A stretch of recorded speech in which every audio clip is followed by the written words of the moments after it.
Madadar pe baye goftana irra fatise asamarara garato gese tadala gubada nulle kona bakse orase nafise tu impive na base tiye la penko chako me na fixe asamarara garato gese tadala gubada nulle kona bakse orase nafise tu impive na base tiye la penko chako me na fixe.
Tupatu, odan sain tupatu, gara koda tabet, maleka na fixo, dafako kachase, sabyo mataen, kanko tana narsu, kanko tana narsu, kanko tana narsu, kanko tana narsu, kanko tana narsu.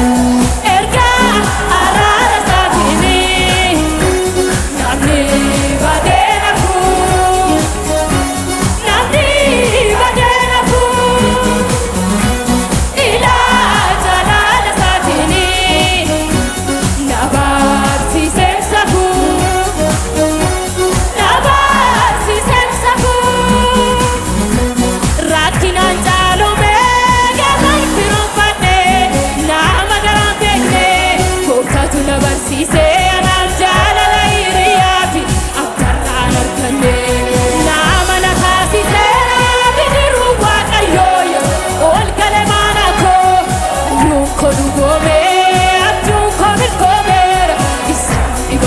Oh